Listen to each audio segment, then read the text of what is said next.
Hey guys and girls, we are looking forward to seeing you all on Wednesday if you are returning on that day. So I'm going to start our video showing you exactly what to expect. So I'm in my car right now and I'm going to show you what it looks like when you will be pulling up to Corey's place. Okay.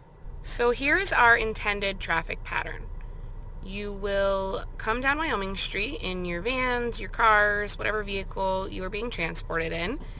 You will pull down Wyoming Street. We have signs letting you know what is going on. There might be a line of cars. Please be patient with us as we get used to this. Then you're going to do a U-turn in the parking lot. There will not be cars here. Sometimes we have cars parked in these first two spots. That will not be. Then you will pull up, you will stop, and you will not exit the vehicle until someone tells you. After everybody's done exiting the vehicle, your parents, drivers, whomever's bringing you, will pull out of Corey's place, make a right onto this alleyway, and then travel down Luzerne Street to exit and get back to Oxford. I hope that helps you know our traffic pattern. But how will we enter? So I'm going to show you now how we would be entering. And yes, as I was filming this, it did start to rain, so we are doing it in the rain. We will have 2 staff members at the front door. Right now we only have George. You're going to stand on the X to have your temperature taken. If it's not raining, we have some other orange dots for you to wait. Since it is raining, they're waiting in the car. So you're going to wait until someone waves you in, and then we will begin the temperature taking process. So as you can see, Corey was directed out of the car. Corey will stand near the X while George takes her temperature with a no-touch thermometer. Then he will ask her questions like, how are you feeling? Have you had a fever? Has anybody around you been sick? If Corey answers the questions correctly, she will be permitted entrance into Corey's place. Then she will be directed to her group room where she can join her group leader and her friends. Now it's Teresa's turn. As you can see, like Corey, George and Teresa are wearing their mask. Teresa steps on the X, has her temperature taken with the no-touch thermometer, and is asked the same questions as Corey. How are you feeling? Have you had a fever? Have you been around anybody that's sick? George documents her temperature and her arrival time and directs her inside. Now it's your turn. George will take your temperature with the no-touch thermometer, ask you the questions, and then direct you inside.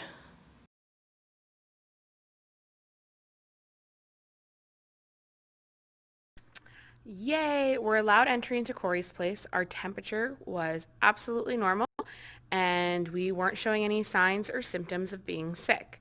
So now, what does Corey's place look like? It may look a little bit different, but for the most part it's the same. The kitchen is the part that's definitely going to be different. But I'm going to take you a walk around the building and show you all of our stuff. So just as if you were walking into Corey's place, we're going to start in the front. Big, huge welcome back to you. We're very excited.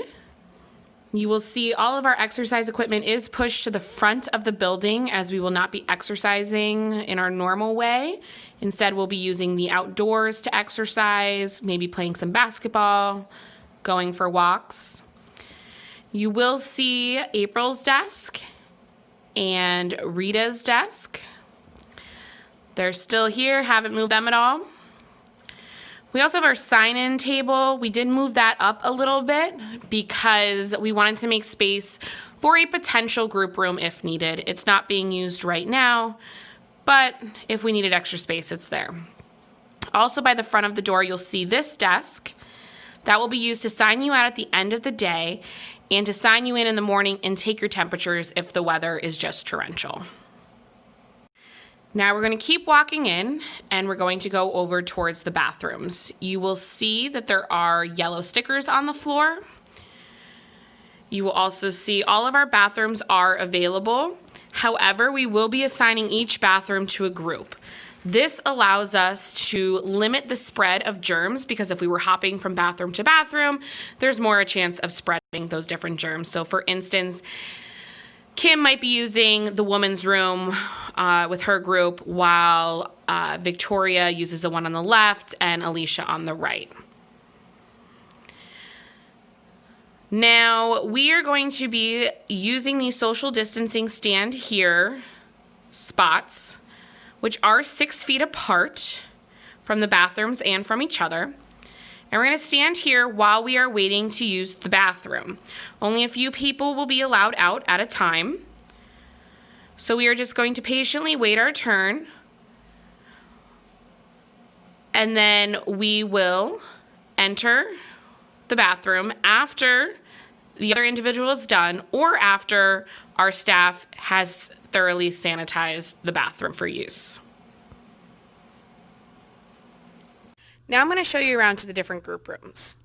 So this hallway here where we keep our cleaning supplies, our toilet paper, all of our paper products, it's pretty much going to be off limits besides staff coming through to get things. And hopefully we can do that in the mornings before you guys get here and in the afternoons after you leave. The only exception to that is for the office staff who are here, which their offices have not changed, and the group that's going to be in the conference room. So this is Ife's group room. Okay, so very private. You guys could be having like your own little party in here if you wanted. Having a little dance party or something. So you guys will be using this group room. Like I said, offices are the same. George is in there working right now. Mine's a little messy. I'm not going to show it to you. I still am cleaning everything up, getting all of our stuff organized, but I wanted to get this video done for you. Alicia is still in the group room here. Victoria is in here. And you'll see each room has 4 or less seats, and each one's arranged a little differently depending on the individuals in the group. Okay, that's Peggy's group room. Kim's group room.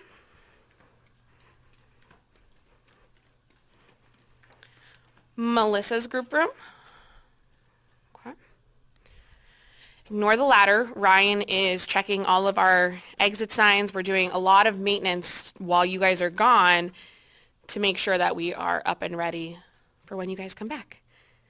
We have Sarah's group room, and we even still have stuff on the board here. It's been a long time since we've been here. You can see it still says Happy St. Patrick's Day. All right? So I'm excited that we're coming back because St. Patrick's Day was a while ago. All right, here's Julie's group room. Shh, I did rearrange it, and I did move her closet. Don't tell her. We have our tables from the kitchen against the wall here. And we have some chairs against the wall too, just because we want to make sure that we are not reusing chairs, that everybody has their own chair. We're not spreading germs. So we have limited the chairs. We have tons in our shed, and we have some there too. All right, so the kitchen's going to be a little different, so prepare yourself. Woo! All right, we have 3 makeshift rooms back here. Right now, we are only going to be using 2. So we have Ashley's group right here. And we have Tiffany's group right here. Okay. Then we have a third group, which I will show you, but it's not being used yet until we have some individuals that are not returning right away come back. So here's our third group. And you will see, guys, that we do have some furniture here, which is very bizarre. So we have our couches, we have a couch, some chairs, another desk, another couch, and 2 TVs. So those TVs are there to make sure that nobody sits on the couch, but also because we're opening a residential facility, and until we can move that furniture in there, I'm using it as barricades. Kill 2 birds with 1 stone, right? There's our calendar. Thank you, Santina, for doing that. We do have some birthdays coming up. All right, then we have Jasara's group room. Jasara's room I did move around a little bit as well. And we have Erica's group room. You will see that all of our group rooms still have their dividers. That is to allow for some privacy, less distraction, but also to make sure that people are not going back and forth between different rooms. This is our first aid room. Normally the light and the ball are not on the bed, but we do have our cleaning company coming in to do a very thorough CDC compliant cleaning, and then weekly cleanings thereafter in addition to our sanitation. We have our first aid cabinet as always. I was going through that to make sure that we are all up to date and everything, ready for you guys to come back. If you get sick, this is where you would come and you would wait for your parents or your ride, your caregiver, whomever would be coming to pick you up. If you're showing signs of COVID-19, we would remove everybody from the kitchen and place them somewhere else while you rested and waited for your ride to arrive through this door. Well, the person that's bringing you through this door. So this is our normal fire exit. We're sweeping that up today. And they would come back here. That way we wouldn't be contaminating anybody in the front. Easy access out of the building so you can get right to the car. Some friendly reminders. Please remember the snack shack is closed. You can see there are a ton of tables, our cafeteria tables over there, some furniture.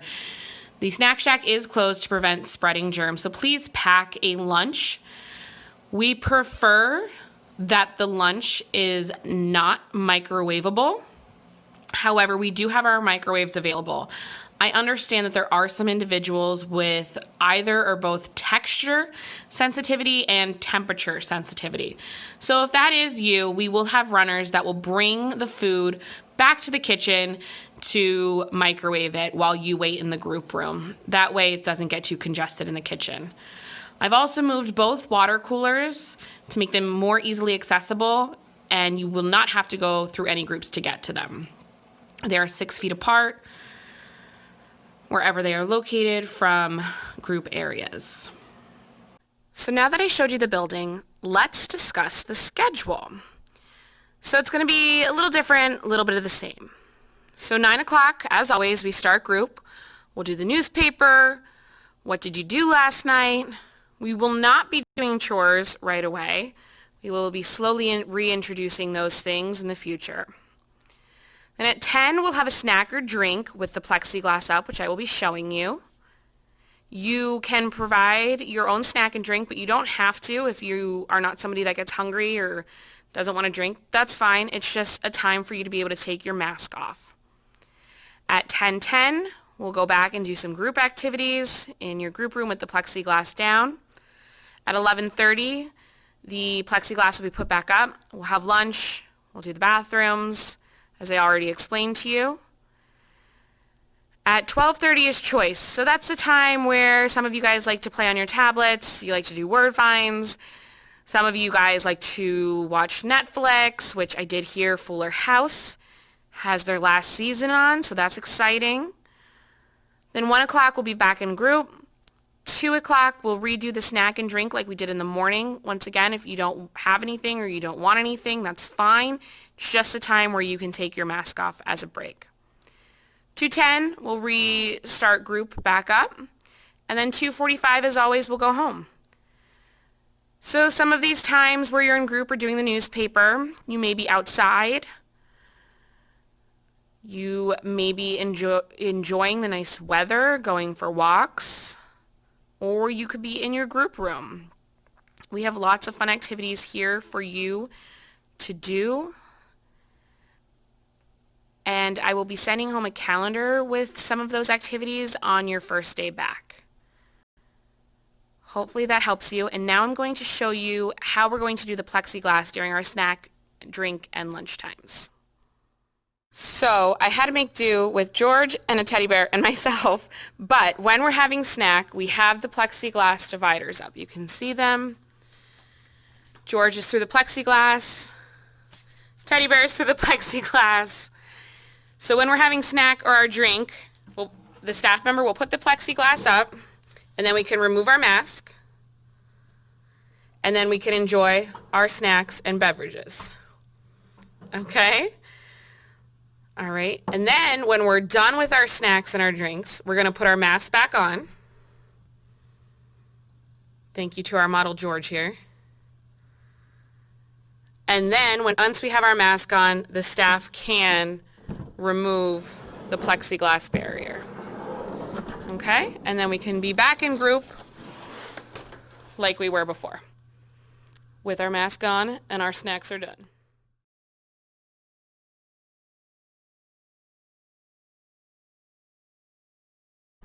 Okay guys, so that is it. You have seen Corey's place. You have seen how we are going to work everything, how we are going to have you guys come in, take your temperatures, how we're going to do lunches and snacks and group. Remember though that we are learning about COVID and we are learning through this whole thing just like you are. It's brand new, so we might have to tweak it and make changes. So please be patient with us as we go through these very new steps, this new normal. I want to let you know that when you are being dismissed, we will call you out just like we did in the past by van. A little differently though, only one van will be allowed to exit at a time. They get loaded and then another van will pull up, just like how you got off the vans in the morning. If you guys do have any questions, please feel free to call us, message me, email me, whatever you want to do, and hopefully I can get those questions answered for you. We will be doing training on Monday and Tuesday with staff, and then we will see you next week, hopefully. If you are not returning, we will be continuing supplying you with mailings, phone calls if you like, and we have a couple other ideas as well. All right, well, I'll see you all soon. Have a good weekend. Hopefully we'll have some nice weather. Bye.